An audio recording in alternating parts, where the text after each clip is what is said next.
Good evening, everyone. It's Infinite Content. I was just making my first video for YouTube, and I would just like to address the fact that South Africa brought a damning, well detailed indictment to the International Court of Justice against the state of Israel. Now, we're just going to do a couple of things to preface things. One, the attack that Hamas did on October 7th, yes, it was terrible, but one, it was predictable. Two, Israel was warned about it over a year ago. And three, it was allowed to happen.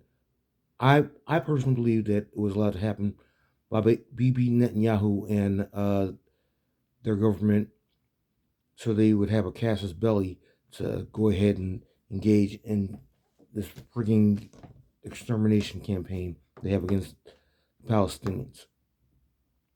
Because people keep on saying, "Oh, there was no one living there." No, Jews and Muslims and Christians have been living in the Levant and in Palestine since the mid 630s, not 1630s, the 630s. That's when the Caliphate uh, seized control of Jerusalem. And in control, Caliph Umar, in exchange for taking control of Jerusalem, he did not, and the payment of the jizya tax, he did not kill the Christians in Jerusalem. Christians, Romans, they might have done otherwise. Hold on. Second thing, things didn't start October 7th. Things started back in the circa 1900 with the Balfour Declaration, because even the Zionism is inherently anti-Semitic, because Zionism was, how do we get the Jews out of Europe? Jews were living in the Ottoman Empire. They were living in the during they were living in the Ottoman Empire. They were living in all the caliphates. They were living in the Mamluk Empire. They were living in Al Andalus for centuries. England, France, and other nations in Europe have consistently purged the Jewish populations or expelled them. Go look up and check your history. Now, Israel is realizing that they're losing the battle of popular opinion in the world stage. So they're talking about Palestinians the same way that uh, the SS talked about Jews in the 1930s and 40s. Don't believe me? Go look it up. Secondly, they're using the same types of techniques that of just eradication as a solution to a problem, just because they just will not be willing to accept people as their equals. And they don't have, a lot of people that are in Israel do not have the right to actually be there. They literally don't have the right to be there. Honestly, if you're from, if you have you're a Jewish person who has never been to Israel, don't have any Jewish relatives from the Levant, and that Levant basically is the western and northwestern. There is a border, western northwestern coast of the Mediterranean,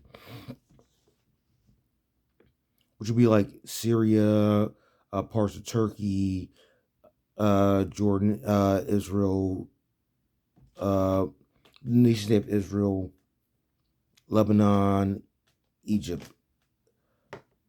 If you're not from that area, then you should not have automatic statehood rights. Additionally, every Palestinian in the nation state of Israel should be given full citizenship and full status and full rights. But they're basically enacting an apartheid state. It's similar to Jim Crow.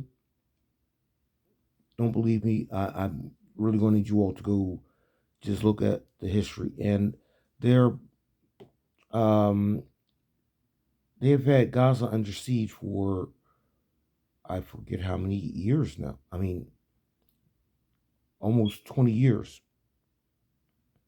So Israel does not come into this whole situation with clean hands at all. And their response has been well beyond unnecessary because they control all the food, the water, the air, the energy, the communication that go into the Gaza Strip.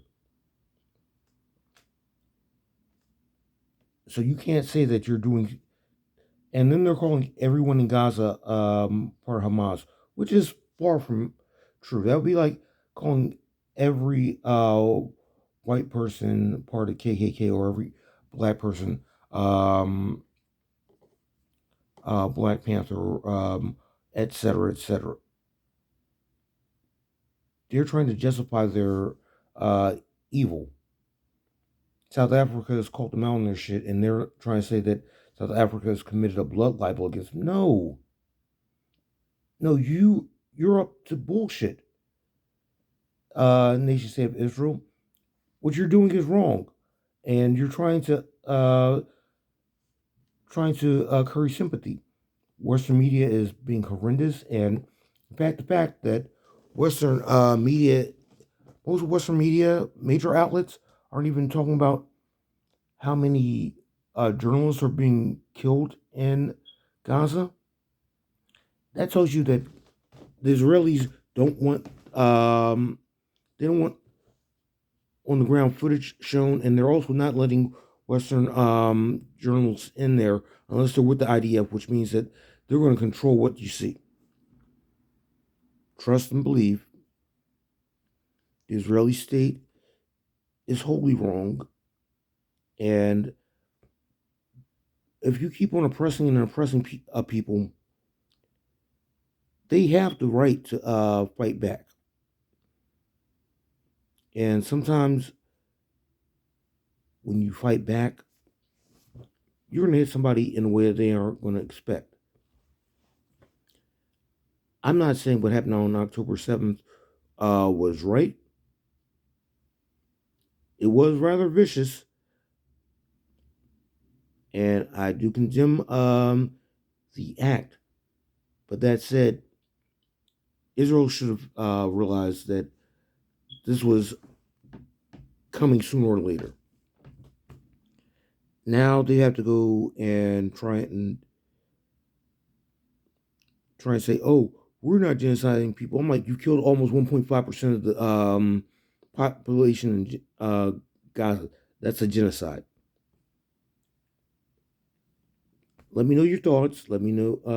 You can leave comments if you uh, have additional information that's not slanted. Actually, can be that is from either trusted or independent sources, because I'm not just because a source is popular or widespread does not necessarily mean that they're the best source. Because the New York Times has historically gotten things wrong about uh, strong men who have committed atrocities. Same with the Wall Street Journal.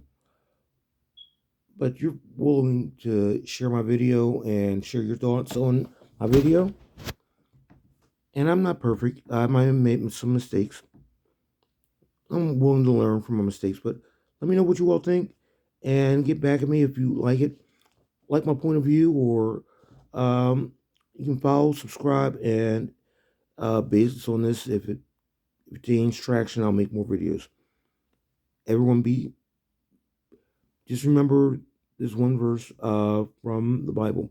Be ye kind to the stranger, for you were once strangers in Egypt. Bye.